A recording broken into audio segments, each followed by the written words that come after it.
സൈക്കോളജിക്കലായി നമ്മൾ ഇതിനെ അനാലിസ് ചെയ്യുമ്പോൾ മടി വളർന്നു വരുന്നത് മാതാപിതാക്കൾ, കുട്ടികൾ തുടങ്ങിയ ബന്ധങ്ങളിൽ നിന്നാണ്. ഈ ജനലിൻ്റെ മുകളിലുള്ള ഒരു സാധനം എടുക്കാൻ വേണ്ടിയിട്ട് ഒരു കുട്ടി ശ്രമിക്കുകയാണ്. അപ്പോൾ ഉമ്മ ഓടിച്ചെന്ന്, ഉപ്പ ഓടിച്ചെന്ന് ആ സാധനം എടുത്തു. മടി തുടങ്ങുന്നത് ഇങ്ങനെയാണ് വാസ്തവത്തിൽ വേണ്ടത്.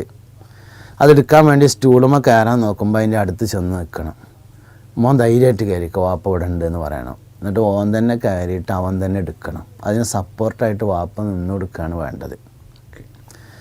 വളരെ ചെറിയ കുട്ടികൾക്ക് നമുക്ക് ആവശ്യമായ കാര്യങ്ങളൊക്കെ ചെയ്തു കൊടുക്കാം. അത് കഴിഞ്ഞാൽ പിന്നെ വാഷിംഗ് മെഷീനിൽ സാധനം ഇടാൻ കൊണ്ടുപോവുകയാണെങ്കിൽ സാധനം എടുക്കാൻ കൂടി കൊടുക്കാം. കുട്ടി തന്നെ എടുക്കണം, അതിൻ്റെ കൂടെ നിൽക്കുക. വാഷിംഗ് മെഷീനിലേക്ക് ഇടുക, സോപ്പ് പാകത്തിനാക്കിയിട്ട് കൈ കൊടുക്കുക. അത് കുട്ടി തന്നെ ഇടുക, കുട്ടി തന്നെ വെള്ളം തിരിക്കുക. ശരിയാവുമ്പോൾ നിൽക്കാൻ വേണ്ടി പറയാം. സ്വിച്ച് ഓൺ ചെയ്യാനുള്ള സൗകര്യം ചെയ്ത് കൊടുക്കുക. ഇങ്ങനെ എല്ലാ കാര്യങ്ങളും അവരെ കൊണ്ട് തന്നെ ചെയ്യിക്കുകയും അതിനെ സപ്പോർട്ട് ചെയ്യുകയുമാണ് വേണ്ടത്.